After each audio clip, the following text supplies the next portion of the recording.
Bon réveil, merci d'être avec nous sur M Média et Canal+. Programme en clair, merci d'être là. Comme chaque matin, on vous tient compagnie entre 7h et 10h. Destination Neuchâtel, comme je vous l'ai promis tout à l'heure, on va parler de Festineuch qui lance la saison des festivals à Neuchâtel. Le célèbre festival Open Air revient du côté du lac de Neuchâtel, évidemment, pour une nouvelle édition qui s'annonce ambitieuse et festive. Festineuch 2025 promet une programmation éclectique, des temps forts musicaux et une ambiance estivale au cœur des Jeunes Rives. On a la chance de recevoir ce matin sur le plateau le directeur du festival, Antonin Rousseau. Bonjour. Bonjour. Merci d'être avec nous, Antonin. J'espère que... Merci de l'invitation. Très bien, en forme. Merci d'être là. On va lever le voile sur les coulisses de l'événement, sur ses choix artistiques et ces grandes lignes d'une édition attendue par le public comme par les artistes. Et ça, évidemment, c'est important. C'est très attendu, cet événement. C'est très attendu par toute une région. Je crois que Festineuch est vraiment devenu un peu un repère temporel dans la vie sociale des Neuchâteloises et des Neuchâtelois, et bien au-delà maintenant, étant donné qu'on a un festival ancré dans une région, mais qui tient à rayonner. En tout cas, merci d'être là. On va en parler justement de cette programmation 2025, parce que c'est un petit peu le départ d'une grande saison des festivals. Ça commence à Neuchâtel, et on va faire le tour justement de cette belle programmation que vous proposez pour cette édition 2025. On en parlera avec Thomas Écuyer qui nous a rejoint sur le plateau. Bonjour Thomas. Bonjour Philippe. On va cinéma avec vous tout à l'heure. Merci à Mike Pérez d'être là aussi. Et puis David Lotard. David Lotard, quand on parle musique, forcément... Il est au taquet, David Lotard. On est au taquet, on est là, il est attendu. J'aime bien le mot que vous avez utilisé, un repère temporaire pour les Neuchâtelois. Voilà. C'est effectivement le cas, il est très attendu. Alors, il est quasi complet. Il y a un jour, c'est le jeudi, il reste encore quelques places, on en parlera dans un instant au niveau de la programmation. La recette efficace finalement du Festineuch, c'est toujours ce mélange, on remarque année après année, de styles, de générations et d'origines. Complètement, et pour moi c'est ça, enfin pour nous à Festineuch c'est ça la magie d'un festival, c'est vraiment de réunir des gens d'horizons divers pour vivre des émotions collectives au même moment, et la musique est plurielle et on tient à être vraiment le miroir ou le reflet en tout cas de toutes les tendances des musiques actuelles. Et c'est vrai que moi un des objectifs qui est important et un des engagements aussi pour le festival, c'est vraiment cette notion aussi d'intégration sociale et de mélanger aussi les différentes générations, et je crois que on a plus beaucoup d'occasions dans la vie aujourd'hui de partager comme ça des émotions collectives avec un public autant bigarré et éclectique. On va rappeler aussi une chose, vous n'êtes pas forcément thématique chaque soir, vous mélangez et vous l'assumez les genres, il y en a en fait pour tout le monde chaque soir. Bah oui, et alors c'est pas une recette révolutionnaire, c'est vrai que Paléo mélange aussi beaucoup les genres, je crois que c'est la recette des grands festivals, et nous on n'aime pas trop cette idée de soirée trop ghetto, et c'est vrai qu'il y a plus de 70 artistes qui se produisent pendant 5 jours à Festineuch sur 5 scènes, donc c'est grand, c'est vaste, et je pense que le temps est révolu de l'époque où les fans de rock n'écoutaient que du rock, les fans de rap que du rap, et on voit vraiment qu'on a un public qui est curieux et qui va découvrir, et je pense que c'est aussi ça qui adoucit aussi, qui fait que la fête bat son plein. On fait tout pour que ça bouillonne autant que possible, mais par contre ça déborde rarement, et je crois qu'il y a vraiment une forme d'insouciance, de bienveillance aussi qui flotte sur les Jeunes Rives pendant 4 jours, et c'est aussi dû vraiment à ce mélange de public. Mais c'est aussi le seul, moi je me souviens, c'est le seul festival où on peut aller se baigner vraiment limite en écoutant un concert, quoi. Ouais, alors c'est une expérience que j'adore. Attention requin. On a vraiment en tout cas. Oui, alors plusieurs fois. Non, la baignade n'est pas surveillée, on le rappelle, et on la tolère complètement la journée. C'est vrai qu'une fois la nuit tombée, on a quand même des équipes de surveillance qui patrouillent également sur le lac pour assurer quand même la sécurité des baigneurs et des baigneuses. Mais c'est vrai qu'un des moments magiques pour nous à Festineuch, c'est quand le site n'appartient encore que aux artistes et aux équipes du festival la journée, et de voir tous ces artistes qui débarquent à Neuchâtel, qui font leur soundcheck et qui ont après une plage rien que pour eux, et c'est vrai qu'il y a eu des moments ces dernières années qui étaient incroyables, avec des artistes qui se retrouvent sur la plage avant leur concert pour aller faire trempette, mais c'est vrai que je crois que Neuchâtel est une ville multiculturelle et une ville qui est ouverte sur son lac de plus en plus, et Festineuch depuis Expo 02 a un événement, je pense, qui tient à faire le trait d'union vraiment entre la cité et son bord du lac, qui est d'ailleurs en pleine mutation. Alors vous parlez du bord du lac, on va parler de la configuration un petit peu du festival. On sait que les Jeunes Rives sont en travaux jusqu'en 2027. Or, pendant le festival, l'édition Le Cru 2025. Qu'est-ce qui va changer par rapport à ces travaux ? Alors cette édition-là, 2026, la grande nouveauté, c'est le déplacement de l'entrée du festival. L'entrée, on retrouve l'entrée naturelle du parc des Jeunes Rives, qui était l'entrée d'Expo 02, l'entrée du parking des Jeunes Rives. Donc l'entrée du festival est déplacée, le site sera plus grand, le site sera plus vert également, parce que c'est une des volontés de la ville, au travers aussi de ces réaménagements des Jeunes Rives, de rendre cet espace plus vert, plus agréable. Et c'est vrai que c'est des aménagements dont Festinoche profite pleinement. Un festival plus vert, avec plus d'arbres, plus d'ombre, plus de terrain vert. Ça dirait aussi qu'il faut faire plus attention au terrain, certes, mais je crois que c'est vraiment le but en tout cas de la ville de Neuchâtel au travers de ces travaux-là, c'est vraiment renforcer cet atout qui est la proximité du lac et d'une plage populaire, urbaine, enfin accessible au plus grand nombre pendant toute la saison. Et c'est vrai qu'on va découvrir à nouveau le résultat des travaux de ces derniers mois à Festinoche dans un mois maintenant. Donc plus grand, mais donc plus de monde ? Pas plus de monde, par contre plus d'espace. Et c'est vrai que la tentation serait là, vu la pression financière croissante sur les festivals, sur les organisateurs, de se dire c'est tentant, vendons plus de billets. Mais par contre, je crois qu'on a vraiment une vision à long terme où on sait que la qualité de l'accueil est un des atouts majeurs du festival et on n'a surtout pas envie de se précipiter. Et on tient à ce que les gens passent une bonne expérience et on sait qu'une expérience réussie dans un festival, c'est également l'attente aux toilettes, l'attente au bar, l'attente à l'entrée, qu'on essaye de réduire autant que possible. Et je crois que c'est quelque chose qui est apprécié en tout cas à Festinoche. Je rebondis sur le mot que vous avez dit, plus vert, parce que c'est la tendance des festivals aujourd'hui en Romandie, et tant mieux. Plus vert aussi au niveau écologique, c'est aussi le vœu de Festinoche également d'être de plus en plus vert. Alors oui, on n'a pas attendu que ça soit à la mode pour avoir des engagements forts en termes de développement durable. Depuis le début, Festinoche est un événement, et je tiens à le dire, parce que ça devient rare dans le paysage des festivals européens, un festival indépendant, à but idéal et non lucratif. Ce qui veut dire que personne à Festinoche est là avec une notion de profit, de rendement. Personne n'est là pour se mettre de l'argent dans la poche. Tout ce qu'on fait à Festinoche, et c'est aussi pour ça qu'il y a une telle adhésion du public, des partenaires et des bénévoles, on le fait dans un but idéal pour le faire de manière la plus cohérente possible par rapport à des engagements qui sont forts. Et l'écologie en fait partie. On n'est pas parfait, parce que c'est vrai que le mieux, ça serait de rien faire. Un festival, c'est beaucoup de déplacements, de public, d'artistes. Par contre, toutes les décisions qu'on prend, on les passe un peu au filtre de ces réflexions sur le développement durable, sur l'écologie. C'est une des valeurs, mais c'est pas la seule du festival. Je pense qu'il y en a d'autres en termes évidemment de promotion culturelle, c'est une valeur forte, et l'intégration sociale, parce que Festinoche est un événement qui se veut social aussi avant tout. Antonin Rousseau, notre invité ce matin, directeur de Festinoche. On va continuer de parler, on va parler un peu musique tout à l'heure, et notamment de la programmation et du succès de Festinoche, parce que là, vous affichez quasi nouveau complet, presque tous les soirs. C'est vrai, et ça fait depuis 2019 que Festinoche annonce complet tous les soirs. Ouais. Chaque année un peu plus tôt. Là, il nous reste quelques billets pour le vendredi, c'est vraiment les derniers, quelques centaines de billets à vendre pour le jeudi soir.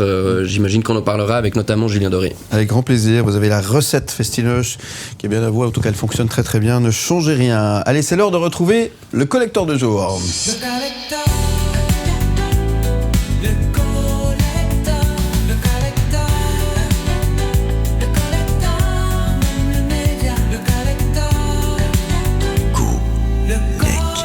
Et le collecteur nous plonge en 1981. On dit dans le canton de Vaud, dans le canton de Neuchâtel, on dit en 1981. Je suis bilingue ici. Ouais. Ça me dit quelque chose cette date. C'est vrai ? Bah oui. Explication. Non, c'est ma date de naissance. Ah, bah voilà. Enfin, pas ma date, l'année de naissance. L'année de naissance. 81 ? L'année de naissance, avril 81. Avril, c'est avril. Très très bon mois. Le t-shirt Cool and the Gang. Cool and the Gang. Sinon, j'ai un t-shirt avec un Franklin, rien à voir. Bon. Oh, ok. On est pas loin. Sorti par le groupe américain Jazziacs, qui sont devenus plus tard The Monikers, puis ensuite Soul Music Review, et plus tard encore The New Dimensions, puis un peu plus tard Cool and the Gang. Non, Flames. Puis finalement, va falloir choisir un moment donné. Ouais, ils sont Cool and the Gang. On est qu'en 68. Ils ont vraiment choisi ce nom. Avec Get Down on It.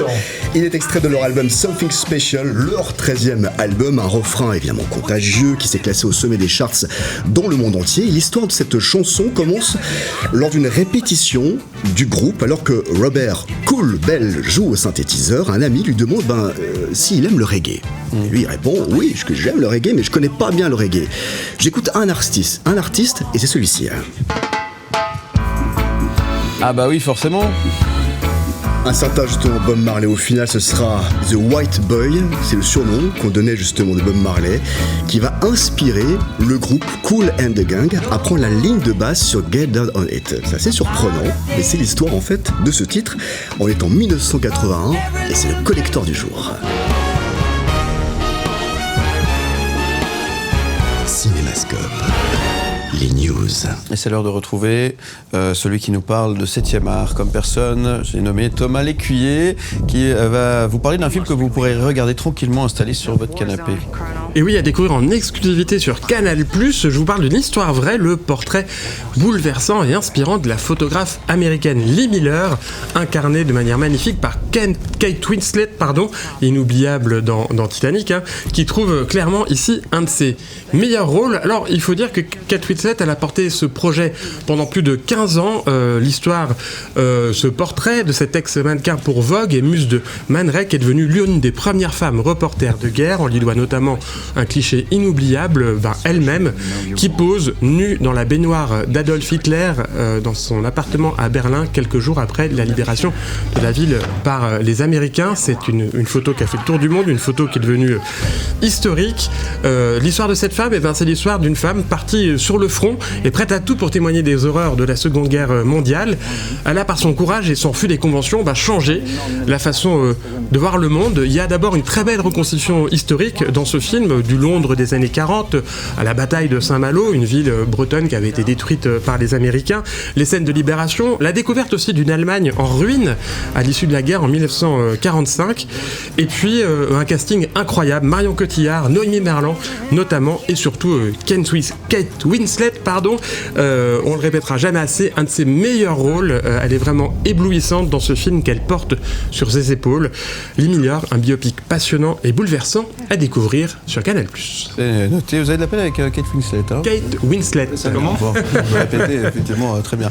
Effectivement sur Canal+, et évidemment sur MyCanal, et en podcast, vous retrouvez évidemment cette rubrique sur le site mlemedia.ch.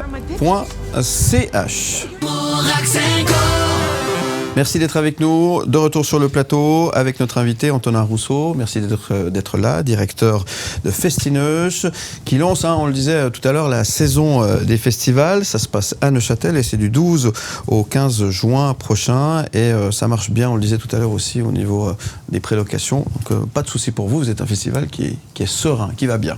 On a un festival qui se porte bien, on est serein. Par contre, ça reste chaque année un défi d'arriver à équilibrer un budget qui est toujours plus sous pression, mais disons que ça va plutôt bien du côté de Festineuch, et je crois que le festival est vraiment ancré maintenant, en tout cas dans les habitudes. Ouais, c'est clair. Et comment on fait pour sortir son épingle du jeu? Parce que c'est vrai que là, vous ouvrez la saison des festivals, on le sait, c'est devenu effectivement un rendez-vous, on sait que ça commence à Neuchâtel, mais il y a tellement d'événements, il y a tellement de festivals, ça c'est pas évident, ça a changé aussi, ça change pas mal de choses, et pour vous c'est un truc à s'arracher les cheveux. Oui, et c'est vrai que je crois qu'une des recettes de Festineuch, c'est aussi dû à son ancienneté. C'est depuis 2001 qu'on est là à Neuchâtel. Je crois qu'il y a plusieurs générations qui ont maintenant grandi avec Festineuch. Et on tient à avoir une programmation qui est toujours exigeante, qui n'est pas une programmation alibi, avec un mélange de têtes d'affiche, beaucoup de découvertes également, une place très très large aux artistes émergents, qu'ils soient suisses ou qu'ils soient étrangers. Et je crois qu'on fait les choses avec beaucoup de sens du respect, du sens de l'accueil. Et je crois que le public a besoin aussi de se sentir écouté, respecté, bien accueilli. On n'est évidemment pas les seuls à le faire, mais ça fait plusieurs années vraiment que, au lieu d'investir sur des têtes d'affiche à chaque fois plus chères, on investit pour rendre l'expérience la plus unique possible. Bien vivre une expérience. C'est ça, c'est un thème qui est souvent à la mode, mais c'est vrai qu'on offre un peu d'évasion pendant 4 jours sur les jeunes rives. Ouais, en tout cas, c'est très réussi. Parlons un peu de la musique, David. Oui, parce que c'est compliqué, je rangerai là-dessus, mais c'est compliqué justement avec les cachets des artistes aujourd'hui. Enfin, tous les festivals sont d'accord là-dessus. L'accent sur les artistes suisses, bravo aussi, parce que je vois, quand on voit la programmation, il y a beaucoup d'artistes suisses. C'est quel concert faudra surtout pas déranger Antonin Rousseau Il y en a plein. Je me réjouis tout particulièrement de Compromat. Ça sera le vendredi sur la scène lacustre à 22h. Duo entre Rebecca Warrior et Vitalik, qui est un habitué de Festinoche. C'est un concert qui est très très attendu. Et le vendredi sera vraiment une soirée en entière qui sera avec pas mal de caractères, avec Idols, avec Underworld également. Mais disons Compromat, là, faudra pas m'emmerder. J'adore, c'est ce que je voulais entendre. Alors, Gros retour d'Underworld. Gros retour, et c'est vrai que c'est les 20 ans de Born Sleepy, ce titre qui a été pionnier sur la scène techno. Et de Trainspotting. De Trainspotting, voilà. Ah oui, Trainspotting, évidemment. Le programme, on va revenir sur le jeudi, on va faire un petit focus sur le jeudi. Le vendredi, c'est complet, avec Étienne de Crécy, Lucky Love, Philippe Catherine. Samedi, c'est complet, Clara Luciani, Franz Ferdinand, Oxmo Puccino. Dimanche, également complet, avec Mrs. Solar, Ushi, Julia Marlin et Carmen Palace. Et puis là, le jeudi 12 juin, il reste très peu de place, il faut se dépêcher. Il y a un peu pour tous, c'est la pop hybride de Julien Doré par exemple. Julien Doré qui est on peut dire un artiste généreux à chaque fois qu'il donne un concert. Complètement, et je crois que c'est un artiste assez rare, c'est un peu comme Stromae, il y a peu de gens pour vraiment critiquer Julien Doré, parce que il vient quand même de la télé-réalité, d'une émission de télécrochet, dont il s'est complètement vraiment distancé, en tout cas on a oublié ça. On a oublié qu'il venait de là, et je crois qu'il a vraiment un pied dans quelque chose de très populaire, et un pied dans quelque chose qui est assez visionnaire, et je crois vraiment beaucoup de sincérité, et on sent qu'il est là pour faire les choses avec sincérité, se faire plaisir. C'est la 3e fois qu'on l'accueille à Festinoche, donc il y a vraiment une relation et une histoire particulière entre Festinoche et Julien Doré. Et à chaque fois, c'est vrai que ces concerts sont à la fois drôles, à la fois déroutants, et je me surprends toujours à voir des amis qui sont un peu, des fois qu'on catégorise la police du rock, un peu qui regardent toujours d'un œil un peu distant les artistes qui ont un succès populaire, mais qui adorent Julien Doré, parce que c'est vrai que c'est un artiste qui est brillant. Il a son univers à lui et qui fonctionne bien, effectivement. On le met dans une case, il déteste être dans une case, justement, et je pense qu'il donnera là un concert généreux. Je pense aussi à Solane, Mary J, qui sont deux artistes émergentes. Alors Solane, elle a reçu dernièrement une victoire de la musique, elle était là aussi, notre invitée. Mary J également, une jeune artiste, mais une étoile pas filante, parce que l'étoile filante elle disparaît à un moment donné, mais c'est une étoile montante qui a reçu aussi de nombreux prix ici en Suisse. Bah oui, et ça sera vraiment, je pense, une de ses premières grandes scènes, parce qu'on accueille Mary J sur la scène lacustre. C'est une grande scène, 6000 places, enfin une capacité de 6000 personnes. Et je crois que c'est une artiste qui maîtrise vraiment bien tous les codes de ce qui fonctionne aujourd'hui, et qui a avant tout un talent, mais que ça soit autant sur la maîtrise de son univers aussi visuel sur les réseaux sociaux. C'est une artiste qu'on a envie de connaître, qu'on a envie d'avoir à sa table, et avec qui on a envie de discuter, et qu'on a envie de voir sur scène, parce qu'elle est encore assez nouvelle, en tout cas dans le paysage musical roman. Et là, il y a vraiment un show qui est en train d'être monté par l'équipe de Mary J, qu'on se réjouit d'accueillir. Ça sera l'ouverture du festival, enfin l'ouverture de cette scène lacustre le jeudi soir. La poésie de Solane, je vous invite à une interview à revoir bien sûr en podcast sur mlemedia.ch. Alors Isaac d'Illusion, avec une pop simple mais très sensible aussi, sont très forts. Uzi Freja, alors elle c'est une artiste qui mêle le punk et le hip-hop. C'est une expérience, on peut dire, assez inédite et immersive. Complètement, et elle jouera sur la scène La Marée, qui est notre 3e scène, d'une capacité de 2000 places, sur laquelle on aime vraiment mettre des artistes qui s'affranchissent un peu de tous les codes, et qui mélangent, qui ont quelque chose de futuriste aussi dans leur vision de la musique. Et Uzi Freya en fait partie. C'est vraiment une artiste, je pense, qui peut autant rassembler des fans de punk et de musique très énervée, que de musique de musique urbaine également, et je crois qu'elle fait vraiment le pont entre ces deux mondes, et ces concerts sont vraiment une expérience, et un uppercut en tout cas à se prendre avec plaisir dans la face. Riles également qui vient avec un nouveau show sur la scène. Voilà, Riles qui est connu pour vraiment avoir des shows très impressionnants. C'est un artiste majeur vraiment, mais assez atypique, avec un parcours assez atypique dans le paysage français, qui remplit les salles, qui est un artiste aussi multiple, qui s'est fait connaître aussi récemment avec des défis assez fous. C'est un coureur de marathon marathon. Je sais pas si vous avez vu. On a vu la vidéo aussi. Il a fait ses 24 heures en courant devant une scie circulaire. Et sur scène, c'est vraiment un artiste qui s'entoure de beaucoup de monde. Ça serait une énorme prod à accueillir beaucoup de musiciens, beaucoup de danseurs qui seront là sur scène avec Riles. C'est son premier passage à Festinoche. Et c'est vrai que ça sera à ne pas douter un des grands moments en tout cas de cette édition. Riles avant Julien Doré, le jeudi 12 juin. Voilà, donc en fait, vous avez compris, il y en a pour tous les goûts dans les styles musicaux. Et le jeudi, donc je répète, il reste très très très peu de place, donc dépêchez-vous. Il y a le site festinoche.ch. Peut-être encore un mot avec vous, Antonin. Le mot d'ordre finalement du festival, alors hormis que ce soit la fête et tout, c'est venez en transport public. Évidemment, on est un festival qui est au centre-ville, c'est une des spécificités de Festinoche. On n'est pas perdu dans la campagne où il n'y a pas des grands parkings à disposition. Mais l'avantage d'être au centre-ville, c'est qu'on est à 5 minutes de la gare, on est proche de toute commodité, toute facilité. Et on met cette année aussi également, pour la première fois, des trains spéciaux à destination d'Yverdon, Lausanne notamment pour le public vaudois. Des trains aussi sur Fribourg, des trains sur Bienne. Mais c'est vraiment notre volonté en tout cas de favoriser davantage encore la mobilité douce et vraiment d'inviter le public à venir faire la fête à Festinoche et de pouvoir rentrer au milieu de la nuit en train. Voilà, ça c'est très bien, c'est important et toutes les infos là aussi sont à retrouver sur le site festinoche.ch bien évidemment. C'est du 12 au 15 juin. Qu'est-ce qu'on peut souhaiter à Antonin Rousseau là quelques jours finalement? Vous savez, c'est les grands préparatifs là. On est en plein dedans, on commence vraiment ces jours là. Aujourd'hui un peu les premières livraisons sur le site et le début du montage. Évidemment, je crois à tout festival open air, on peut lui souhaiter, même si on a une grande scène qui est couverte, une météo qui soit la plus clémente possible. Je crois que c'est en tout cas ce qu'on mérite, je l'espère, et ce que mérite notre public. Et qu'on lui fiche la tête pendant qu'on compromate aussi. C'est ça. Voilà. Message passé. Et plein succès. Merci beaucoup en tous les cas. Merci beaucoup. Venu ce matin. On vous retrouve en podcast en image sur le site mlemedia.ch. Merci David Letard également. Et puis à très bientôt. À très bientôt. Merci de l'invitation. Vous restez avec nous dans un instant. C'est Virgile qui vous parle de l'agenda de ce week-end. C'est juste après la pause. À tout de suite sur M le Média et Canal+. Où tu veux, comme